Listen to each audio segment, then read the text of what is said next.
33 दिन हो चुके हैं देश की बेटियों को जंतर मंतर पर बैठे हुए। प्रधानमंत्री के कान में न जाने कौन सी रुई लग गई है जो निकलने का नाम ही नहीं ले रही है। तो आपने हाल ही में देखा होगा कि विधानसभा में बैठ के वो पॉर्न वीडियो देख रहा था। जिनकी पार्टी के नेता बलात्कारी हो, रेपिस्ट हो, क्रिमिनल हो, ऐसी पार्टी के नेताओं से आप अपनी बहन बेटियों की इज्जत आबरू बचाने की गुहार लगाएंगे क्या? इन्होंने कहा था कि इन्होंने बंद करने की कोशिश करी थी वीडियो, लेकिन वीडियो बंद नहीं हो पाई। देखिए, मैं आपको एक चीज बता दूं, इस देश के अंदर जो है ना, अगर आप ऐसी अनपढ़, जाहिल और गवार लोगों को कुर्सी पे बिठाते रहेंगे ना, तो यही इस देश की स्थिति रहेगी। आप हर 6 महीने पर सड़क पर आते रहेंगे। देश के प्रधानमंत्री के कान में न जाने कौन सी रुई लग गई है जो निकलने का नाम ही नहीं ले रही है। सबसे पहली बात तो आर्टिकल 19 आपको और मुझे प्रोटेस्ट करने की परमिशन देता है। जब देश की बेटियां वहां पर शांतिपूर्ण तरीके से प्रोटेस्ट कर रही हैं, तो आपका क्या हक और क्या अधिकार है कि आप जंतर मंतर से बेटियों को हटाएं? सिंह को कैसे गिरफ्तार करेंगे? कर ही नहीं सकते ना। ये प्रावधान इस देश की आम जनता के लिए लागू होता है ना। इस देश की जनता को सिर्फ पागल बनाया जाता है, हिंदू और मुसलमान के नाम पर लड़ाया जाता है। 5 तारीख को ब्रजभूषण शरण सिंह ने ऐलान किया है कि वो 10 लाख संत साधु महात्माओं को लेकर आ रहा है। मैं देखना चाहता हूं कि इस देश के पुलिस बल में इतनी ताकत है जितनी ताकत उन्होंने देश की महिला पहलवानों पे आजमाई।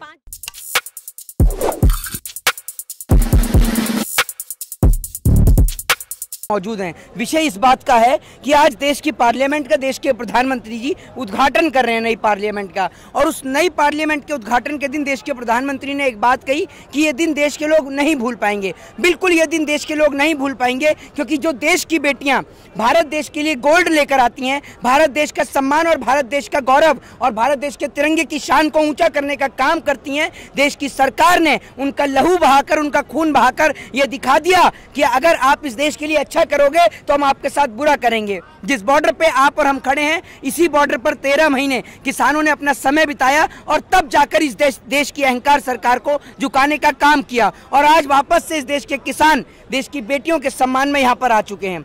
देश के किसान की 2 ही लड़ाई होती हैं, पहली रोटी की और दूसरा बेटी की। जब रोटी और बेटी की बात इनकी आ जाती है तो ये किसी के आगे नहीं झुकते हैं। पहले रोटी के लिए झुके थे, अब बेटी के लिए लड़ रहे हैं यहाँ पर। 4 महीने हो गए, राइट? इतना प्रेशर होने के बाद क्या गवर्नमेंट के लिए ये प्रेशर कम है कि और कितना प्रोटेस्ट करें? Like is this less? देखिए, मैं आपको एक चीज बता दूं, इस देश के अंदर जो है ना, अगर आप ऐसी अनपढ़, जाहिल और गवार लोगों को कुर्सी पे बिठाते रहेंगे ना, तो यही इस देश की स्थिति रहेगी।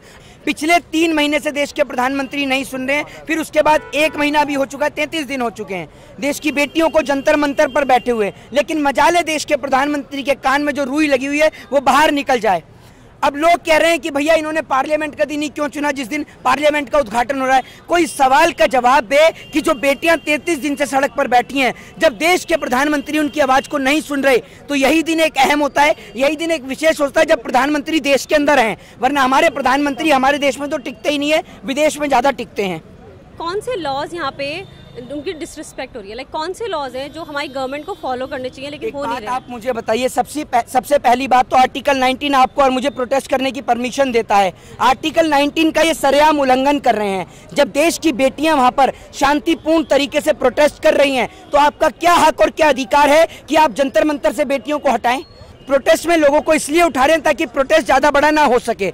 जंतर मंतर को पूरी तरीके से ब्लॉकेज कर दिया था, इसलिए ब्लॉक कर दिया ताकि वहां से बसें निकलती थी, ताकि आने जाने वाले लोगों को ये पता ना चल सके कि यहाँ पर चल क्या रहा है, यहाँ पर चल क्या रहा है, इसीलिए उसको ब्लॉक कर दिया गया। दूसरी बात ये कि जो देश की सरकार है, मैं आपको बता दूं, कानून और संविधान की पूरी तरीके से धज्जियां उड़ा रही है। जिस तरीके से पॉक्सो एक्ट के तहत तुरंत 24 घंटे में गिरफ्तारी होनी चाहिए, गिरफ्तारी नहीं होती है। दूसरी बात ये कि FIR, जो कि लोगों का फंडामेंटल राइट है, उस FIR को दर्ज कराने के लिए सुप्रीम कोर्ट का सहारा लेना पड़ता है। आप सोच कर देखिए, FIR आपका और मेरा फंडामेंटल राइट है, इस फंडामेंटल राइट का भी यूज हम नहीं कर पा रहे हैं। तो कहीं ना कहीं देश के संविधान और कानून की धज्जियां उड़ती हुई नजर आ रही हैं। हमारे देश की सरकार एक क्रिमिनल को बचाने में लगी हुई है, पूरी की पूरी गवर्नमेंट एक क्रिमिनल को बचाने में लगी। क्या रीजन हो सकता है? 5 तारीख को ब्रजभूषण शरण सिंह ने ऐलान किया है कि वो 10 लाख संत साधु महात्माओं को लेकर आ रहा है। मैं देखना चाहता हूं कि इस देश के पुलिस बल में इतनी ताकत है जितनी ताकत उन्होंने देश की महिला पहलवानों पे आजमाई। 5 जून देखना चाहता हूं कि क्या इस देश के पुलिस प्रशासन में इतनी ताकत है, और जिस तरीके से महिला पहलवानों को दूर दूर लेके गया गया है, 4 कोने में लेके गया गया है, क्या ऐसी ब्रजभूषण उसके तमाम समर्थकों को अलग अलग जगह लेके जाया जाएगा? ये बड़ा सवाल खड़ा होता है मैडम।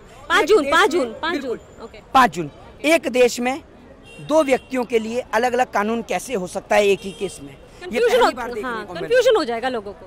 दूसरी बात ये कि आप ये देखिए इनकी पार्टी के नेताओं पर कैसे हम सवाल खड़े ना करें। इनकी पार्टी का एमएलए कुलदीप सिंह सेंगर, वो भी रेपिस्ट। एक इनकी पार्टी का नेता, आपने हाल ही में देखा होगा कि विधानसभा में बैठ के वो पॉर्न वीडियो देख रहा था। जिनकी पार्टी के नेता बलात्कारी हो, रेपिस्ट हो, क्रिमिनल हो, ऐसी पार्टी के नेताओं से आप अपनी बहन बेटियों की इज्जत आबरू बचाने की गुहार लगाएंगी क्या? बिल्कुल नहीं बचा सकते आपकी बहन बेटियों की इज्जत आबरू, क्योंकि जिस व्यक्ति ने पॉर्न वीडियो देखने में विधानसभा को ना छोड़ा हो, वो आपकी और हमारी बेटियों की क्या इज्जत रखे। इन्होंने कहा था कि इन्होंने बंद करने की कोशिश करी थी वीडियो, लेकिन वीडियो बंद नहीं हो पाई थी। देखिए मैडम, मैं आपको एक चीज कहता हूँ, आप मेरे पास में 2 सेल फोन है, आप इन फोन को 2 घंटे, 4 घंटे, 6 घंटे आप यूज करिए। अगर इसमें एक नोटिफिकेशन भी गलत आ जाए, आप और हम सभी लोग सेल फोन का यूज करते हैं। हम जैसी चीज देखते हैं वही चीज हमारा सेल फोन रिकमेंड करता है। जब आप वही चीज देखते हैं तो आपका सेल फोन भी वही रिकमेंड करेगा, तभी तो नोटिफिकेशन आया। क्योंकि आपकी पार्टी के नेताओं की मानसिकता इस कदर है, आपके पार्टी के लोगों की मानसिकता आज पूरा देश देख रहा है। हमारे पास सुप्रीम कोर्ट के अलावा, जो कि सुप्रीम कोर्ट ने अपना काम कर दिया, उन्होंने FIR के लिए बोल दिया पुलिस को और दे भी दी। अब इसके अलावा कुछ नहीं कर सकते, नथिंग। क्यों नहीं कर सकते मैडम, क्यों नहीं कर सकते? हमारे पास कानून में एक प्रावधान है, जिस प्रावधान के तहत किसी क्रिमिनल को अगर हमारे देश की सरकार अरेस्ट नहीं करती है, पुलिस अरेस्ट नहीं करती है, तो हमारा फर्ज बनता है कि सबसे पहले तो हम जाकर एक ज्ञापन जो है दिल्ली पुलिस कमिश्नर को दें। कमिश्नर अगर उसमें कार्रवाई नहीं करता तो वो व्यक्ति जहां का रहने वाला है, हम वहां के SDM को ज्ञापन दें और उसके तहत हम उस व्यक्ति को खुद ही गिरफ्तार कर सकते हैं। ये कई केसेस में देखने को लोग कर सकते हैं। हाँ जी, बिल्कुल कर सकते हैं। ये हमारे देश के कानून में प्रावधान है। कभी यूज हुआ है ये? बिल्कुल हुआ है, कई केसेस में इस प्रावधान को देखने के लिए मिला है और मैंने इस प्रावधान को लेकर लिखा भी था। मेरे पास में वो आर्टिकल होगा तो मैं आपको दिखाता हूँ एक बार। मैंने उस प्रावधान को लेकर लिखा भी था। तो अब अगर इसको यूज करना हो तो कितने दिन का वेट करना पड़ता है लोगों को? देखिए मैं आपको एक बात बताता हूँ, ये सेक्शन 43 है, CRPC का सेक्शन 43 है। आप अरेस्ट कर सकते हैं, इस देश की आम जनता अरेस्ट कर सकती है। अगर आपके सामने कोई अपराध होता है जिसमें पुलिस कोई कार्रवाई नहीं करती है, तो सबसे पहले आप दिल्ली पुलिस कमिश्नर को एक लेटर लिखेंगे, पुलिस कमिश्नर उसका जवाब देगा।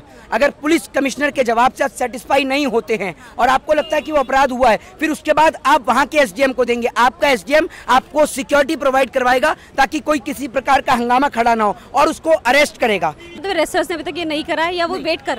नहीं किया नहीं है इस चीज को। और आप उनको रिकमेंड कर रहे हैं? शरण सिंह को कैसे गिरफ्तार करेंगे? कर ही नहीं सकते ना। ये प्रावधान इस देश की आम जनता के लिए लागू होता है ना, बड़े बड़े MP और मिनिस्टर्स पर थोड़ी हो जाएगा ये लागू।